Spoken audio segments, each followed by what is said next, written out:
1861 1861 Abraham Lincoln வந்து அமெரிக்காவுடைய ஜனாதிபதி. லாங் ஸ்டோரி சொல்றேன், பட் கண்டிப்பா ஜெர்னலிஸ்ட் உங்களுக்கு ஹெல்ப்ஃபுல்லா இருக்கும். அப்ப சிவில் ரைட்ஸ் ஆக்ட் கொண்டு வராங்க, அத ஸ்லேவரி அபாலிஷ் பண்ண வேண்டிய ஒரு சட்டம். அப்ப லிங்கன்ட்ட வந்து நம்பர்ஸ் இல்ல, அப்ரஹாம் லிங்கன்ஸ்ட நம்பர்ஸ் இல்ல, விலை கொடுத்து வாங்குறாரு எல்லாத்தையும். லிங்கன் என்ன பண்றாருன்னா விலை கொடுத்து வாங்குறாரு. ஓகே, உனக்கு என்ன வேணும், பணமா வச்சுக்கங்க, உங்களுக்கு என்ன வேணும் வச்சுக்கங்க, உங்களுக்கு என்ன வேணும் வச்சுக்கங்க. அந்த சட்டமும் பாஸ் ஆயிருக்கு. அமெரிக்காவில் ஸ்லேவரி ஒடுக்கப்பட்ட ஒரு சட்டம். அப்ப அங்கிருந்து ஒரு செனட்டர் சொல்றாரு, the greatest measure of the 19th century done by the purest man of America by means of deception, fraud and outright treachery.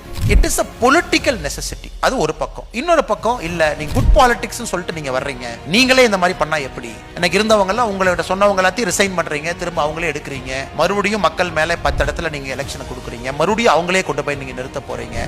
மக்கள் எப்படி உங்களை வித்தியாசமான ஒரு கட்சியாக பார்ப்பார்கள்? இதுவும் ஒரு பார்வை தான். அதனால இன்னைக்கு என்ன கேட்டீங்கன்னா, மேபி என்ன கொஞ்சம் பெட்டரா பண்ணிருக்கலாமோ அப்படிங்கிறது என்னுடைய ஒரு தனி மனித ஒரு விமர்சனம். 108 to 118 இன்னும் கொஞ்சம் பெட்டரா, மோர் கம்யூனிகேட்டிவா. நான் எப்பொழுதுமே விருப்பப்படுவது ஒரு ஹெட் ஆஃப் அ கவர்மெண்ட். கவர்மெண்டினுடைய ஹெட் யார் இருக்காங்களோ, ஒரு பீட் ரிப்போர்ட்டருக்கு அக்கௌண்டபிள் நான் பார்க்கிறேன். அப்படிதான் நான் அரசியலை பார்க்கிறேன். The head of a government, அரசாங்கத்தினுடைய தலைமை பொறுப்புல இருக்கிறவங்க ஒரு பீட் ரிப்போர்ட்டருக்கு அக்கௌண்டபிளா இருக்கணும். அதான் அக்கௌண்டபிள் கவர்னன்ஸ்.